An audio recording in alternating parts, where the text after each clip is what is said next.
Hello everyone, welcome back to our channel Arunodayam Creations. Today we are going to learn about peristaltic movement of bolus in esophagus topic from coordination in life processes.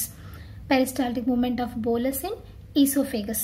So after thorough mastication of food in mouth, partially digested food called bolus is produced.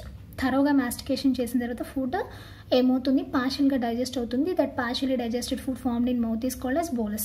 This bolus ఏమవుతుంది, after swallowing it enters into a common chamber called pharynx. Pharynx అనే common ఛాంబర్లోకి enter అవుతుంది. Swallow చేసిన తర్వాత మింగేసిన తర్వాత food ఫానిక్స్లోకి enter అవుతుంది.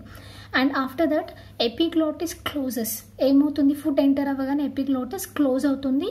And this food enters into A food pipe called as oesophagus. ఈ ఈసోఫేగస్ అనే ఫుడ్ పైప్లోకి ఎంటర్ అవుతుంది food.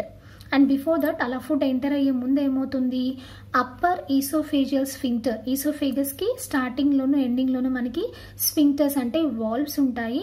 Upper oesophageal sphincter and lower oesophageal sphincter అని పిలుస్తాము. So when food is about to enter in to oesophagus, this upper oesophageal sphincter opens and allows the bolus to enter into it. To enter into oesophagus. ఈసోఫేగస్లోకి రాణిస్తుంది అనమాట ఫుడ్ని. And after that ఈసోఫేగస్లోకి ఎప్పుడైతే bolus enter అవుతుందో ఇక్కడ ఏం జరుగుతుందంటే food moves in a wave like fashion called as peristaltic movement. Food ఏమవుతుంది, ఒక wave లాగా మూవ్ అవుతుంది. ఒకేసారి ఫుడ్ కిందకి స్టొమక్లోకి స్లిప్ అయిపోకుండా కొంచెం కొంచెంగా ఒక వేవ్ లాగా మూవ్ అవుతుంది. That wave like movement of bolus is called as peristalsis అని పిలుస్తాం. పెరిస్టాల్సిస్ ఇంపార్టెన్స్ ఏంటో మనం ఫస్ట్ లెసన్లోనే చెప్పుకున్నాం. పెరిస్టాల్సిస్ ఏం చేస్తుంది, peristalsis is useful for moving the food material in only one direction. ఫుడ్ని ఓన్లీ వన్ డైరెక్షన్లోనే మూవ్ అవడానికి హెల్ప్ చేస్తుంది and prevents the backward flow of food material. Food వెనక్కి వెళ్లకుండా, except in case of vomitings టైంలో తప్ప పెరిస్టాల్సిస్లో ఎప్పుడు కూడా ఏమవుతుంది, food moves only in one direction. ఒక డైరెక్షన్లోనే మూవ్ అవుతుంది అండ్ రివర్స్ డైరెక్షన్లో వెళ్ళదు. అండ్ ఇంకా పెరిస్టాల్సిస్లో ఏం జరుగుతుందంటే food moves with constant speed. ఒక కాన్స్టెంట్ స్పీడ్తో వెళ్తుంది అనమాట. సో అందుకోసమే ఈ ఫుడ్ అనేది డైజెస్టివ్ సిస్టంలో ఎక్కడైనా సరే పెరిస్టాల్టిక్ మూమెంట్ ద్వారానే వెళ్తుంది. ఓకే, సో ఇలా పెరిస్టాల్సిస్ ఈసోఫేగస్లో జరగాలి అంటే కొన్ని హెల్ప్ చేస్తున్నాయి. ఏమేమి హెల్ప్ చేస్తున్నాయో మనం ఇక్కడ చదువుకోబోతున్నాం. ఓకే, ఫస్ట్ వచ్చేసరికి inner walls of oesophagus has mucus. మనకు ఆల్రెడీ తెలుసు ఈసోఫేగస్ వాల్స్ లోపల ఏం సెక్రీట్ అవుతుంది, a slippery substance called as mucus is produced. Mucus produce అవుతుంది లోపల వైపు. సో దిస్ మ్యూకస్ ఏం చేస్తుందంటే this mucus helps in easy passage of food ఈజీగా పాస్ అవ్వడానికి హెల్ప్ చేస్తుంది.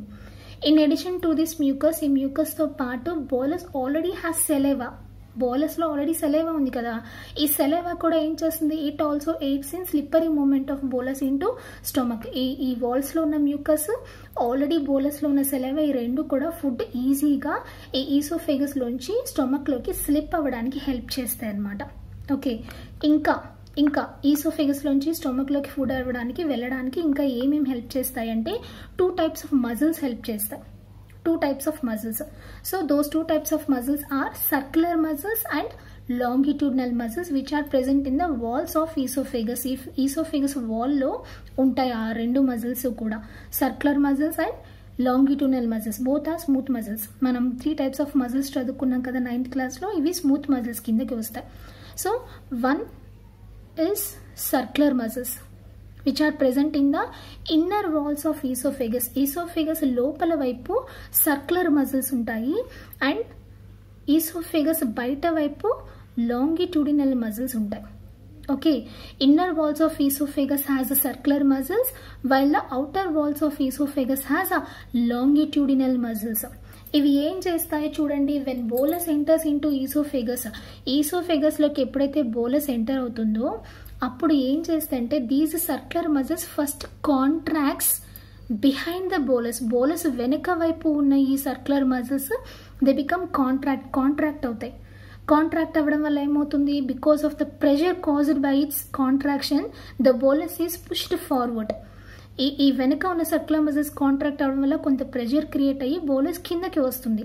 ఫర్ ఎగ్జాంపుల్ చూడండి, ఇవి సర్క్యులర్ మజిల్స్ ఈసోఫేగస్ వాల్లో ఉన్నాయి. ఏమవుతాయి, బోలస్ ఎంటర్ అవ్వగానే కింద బోలస్ ఉంది, పైన ఉన్న ఈ సర్క్యులర్ మజిల్స్ ఏం చేస్తాయి, ది బికమ్ కాంట్రాక్ట్, ఇలా కాంట్రాక్ట్ అవుతాయి. అవడం వల్ల చూసారా లోపల స్పేస్ తగ్గిపోయింది, ప్రెషర్ క్రియేట్ అయింది అనమాట. సో దానివల్ల ఏమవుతుంది, బోలస్ ఏమవుతుంది, కిందకి మూవ్ అవుతుంది. సర్క్యులర్ మజిల్స్ కాంట్రాక్ట్ అవ్వడం వల్ల ప్రెషర్ వల్ల బోలస్ కిందకి మూవ్ అవుతుంది. అట్ ద సేమ్ టైం అదే టైంలో ఏమవుతాయంటే longitudinal muscles which are present in the outer walls of esophagus becomes relaxed. ఈ outer walls లో ఉన్న లాంగిట్యూడినల్ మజిల్స్ ఏమవుతాయి, రిలాక్స్ అవుతాయి. రిలాక్స్ అవ్వడం వల్ల ఏమవుతుంది, ట్యూబ్ కొంచెం వైడన్ అవుతుంది. వైడన్ అంటే వెడల్పు అవుతుంది. ఇక్కడ కాంట్రాక్ట్ అవుతుంది, స్పేస్ తగ్గుతుంది. ఇక్కడ రిలాక్స్ అవుతుంది, స్పేస్ పెరుగుతుంది. సో దానివల్ల ఏమవుతుంది, బోలస్ తక్కువ స్పేస్ ఉన్న ఇక్కడ నుంచి ఎక్కువ స్పేస్ ఉన్న ఇక్కడికి మూవ్ అవుతుంది. అర్థమైందా? ఇవి లాంగిట్యూడినల్ మజిల్స్ అనుకుందాం, వాల్స్లో ఉన్నవి. సో ఏమవుతాయి, బోలస్ వచ్చేటప్పుడు ఇవి కొంచెం రిలాక్స్ అవుతాయి. అంటే ఇలా ఉన్నవి కాస్త ఇలా రిలాక్స్ అవుతాయి. రిలాక్స్ అవ్వడం వల్ల ఏమవుతుంది, స్పేస్ పెరిగింది చూసారా. సో ఆ స్పేస్లోకి బోలస్ అనేది స్లిప్ అవుతుంది అనమాట. సో అలా contraction and relaxation of circular and longitudinal muscles helps in movement of bolus in oesophagus. ఇవన్నీ కూడా ఏమవుతాయి, సైమల్టానియస్గా జరుగుతాయి. స్టెప్ బై స్టెప్గా జరుగుతాయి. సర్క్యులర్ మజిల్స్ కాంట్రాక్ట్ అయిన తర్వాత లాంగిట్యూడినల్ మజిల్స్ రిలాక్స్ అవుతాయి. ఓకే, తర్వాత మళ్ళీ సర్క్యులర్ మజిల్స్ కాంట్రాక్ట్ అవుతాయి. సో అలా ఏమవుతాయి, ఇక్కడున్న సర్క్యులర్ మజిల్స్ కాంట్రాక్ట్ అవుతాయి నెక్స్ట్. సో ఇక్కడున్న బోలస్ ఏమవుతుంది, ఇక్కడికి వస్తుంది. సో అదే టైంలో లాంగిట్యూడినల్ మజిల్స్ ఏమవుతాయి, రిలాక్స్ అవుతాయి, ట్యూబ్ని వైడ్గా చేస్తాయి. సో ఇలా స్టెప్ బై స్టెప్గా ఏమవుతుంది, bolus will enter into this stomach and during this process lower esophageal sphincter relaxes. కింద ఉన్న esophageal sphincter ఓపెన్ అవుతుంది, ఫుడ్ కాస్త స్టొమక్ లోకి ఎంటర్ అవుతుంది. This is how the bolus moves in esophagus. Here digestion of food material does not takes place. Why? Because food is not staying here. Food ఏమి ఇక్కడ stay అవ్వడం లేదు. That to here no enzymes are secreted. Esophagus wall దగ్గర ఎలాంటి enzymes కూడా secrete అవ్వట్లేదు, digestive enzymes. So ఏం చేస్తుంది oesophagus, it is just acting like a connecting link between mouth and stomach. మౌత్కి స్టొమక్కి మధ్యలో ఒక కనెక్టింగ్ లింక్లా యాక్ట్ చేస్తుంది ఈసోఫేగస్. జస్ట్ మౌత్ నుంచి రిసీవ్ చేసుకుని ఆ ఫుడ్ని స్టొమక్కి పంపిస్తుంది అనమాట. ఓకే, అర్థమైంది కదా మీకు పెరిస్టాల్టిక్ మూమెంట్ ఆఫ్ బోలస్ గురించి. పెరిస్టాల్టిక్ మూమెంట్ ఆఫ్ బోలస్లో ఎవరెవరు హెల్ప్ చేస్తున్నారు, ఇన్నర్ వాల్స్ ఆఫ్ ఈసోఫేగస్లో ఉన్న మ్యూకస్ అండ్ సెలేవాలో బోలస్లో ఆల్రెడీ ఉన్న సెలేవా హెల్ప్ చేస్తున్నాయి. అండ్ ఈ ఈసోఫేగస్ వాల్లో ఉన్న 2 types of muscles, circular and longitudinal muscles help చేస్తున్నాయి. ఈ కాన్సెప్ట్ మీకు అర్థమైందని అనుకుంటున్నాను. మీకు కొంచెం కన్ఫ్యూజింగ్గా ఉంటే ఒకసారి వీడియోని వెనక్కి ఫార్వర్డ్ చేసుకుని వెనక్కి పెట్టుకుని ఒకసారి మళ్ళీ చూడండి. బోలస్ ఎంటర్ అయినప్పుడు సర్క్యులర్ మజిల్స్ కాంట్రాక్ట్ అవుతాయి, స్పేస్ డిక్రీజ్ అవుతుంది. అట్ ద సేమ్ టైం ఏమవుతుంది, లాంగిట్యూడినల్ మజిల్స్ రిలాక్స్ అవుతాయి, స్పేస్ ఇంక్రీజ్ అవుతుంది. సో బోలస్ కిందకి మూవ్ అవుతుంది. సో ఆ తర్వాత వెంటనే మళ్ళీ ఏమవుతాయి, సర్క్యులర్ మజిల్స్ కాంట్రాక్ట్ అవుతాయి, లాంగిట్యూడినల్ మజిల్స్ రిలాక్స్ అవుతాయి, బోలస్ ఇంకొంచెం కిందకు వస్తుంది. సో అలా వేవ్ లైక్ మూమెంట్లో bolus will enter into stomach. Next, this peristalsis is an involuntary action. మనకు తెలియకుండానే జరుగుతుంది action. It is not under our control, that's why it is called as involuntary action అంటాం. And it is under the control of autonomous nervous system. మనకి autonomous nervous system ఉంది కదా, autonomous nervous system control చేస్తుంది అనమాట ఈ peristaltic movement in ఈసోఫేగస్ని. కింద questions ఇచ్చారు చూడండి.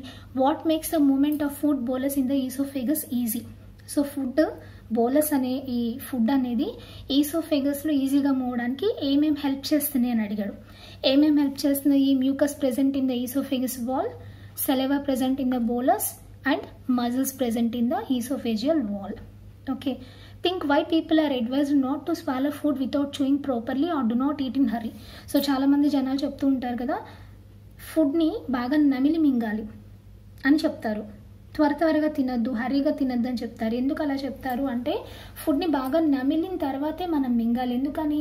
If you do not chew the food materials properly, larger food particles might enter in to esophagus and they get struck.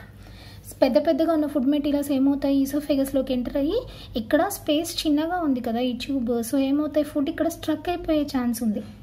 And moreover they might cause a damage or rupture to esophageal wall also.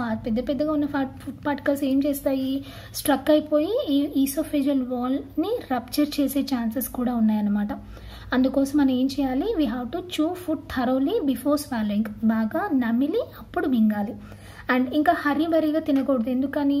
అలా larger particles అలాగే మింగేయడం వల్ల ఏమవుతుందంటే digestion does not takes place properly.